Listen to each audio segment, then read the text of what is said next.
just 3 months in a year, and we have one of the newest flagships from LG, the LG G6. And upon first look, lots have really changed over last year's G5 and the V20. No removable back or swappable hardware. This actually looks like a premium device. The display's resolution is a little odd for a smartphone this size, coming in at 2880 by 1440 with an aspect ratio of 18:9 or 2:1. So it's a little bit bigger or wider than the usual 16:9 we're used to with other smartphones. So with that wider screen, you'll benefit from a few of LG's software. The camera, for example, can show you more of your recent shots or use 2 apps at once in 1:1 aspect ratio.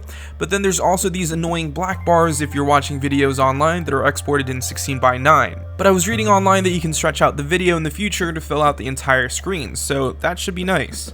Inside the G6, there's a 3330 mAh battery, Snapdragon 821 processor, 4GB of RAM, 32GB of internal storage, which is expandable up to 2TB via a micro SD slot. It's dust and water resistant, which is rated at IP68. Now moving on to the build quality, the G6 is definitely one of the best phones I've held so far. It's a little bit better than my iPhone 7 Plus, and we all know that Apple makes high quality products, but I really think it's the glass and metal combo here for the G6, but it's also the smaller footprint. Now the G6 that I have here is in black, and just like any glass back on any smartphone, it picks up a ton of fingerprints. But you know me, once I get my hands on those D-brand skins, I should be all set. I skin most of the phones and devices I own, so in just a few weeks this phone will get that Haymark L treatment with that orange and black combo, so be sure to check my Twitter or Instagram to see what that'll look like.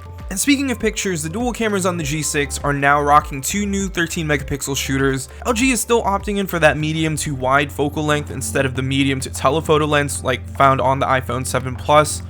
And I honestly like it this way, especially if I want to take a really nice landscape photo. I'll be able to fit in more of the subject in the photo, and I can always crop and post if I need to. The photos I'm getting out of the G6 are pretty good, definitely less over sharpened than the V20 I had a few months back, but I'm sure this will get better as soon as updates roll out and once it's shipping.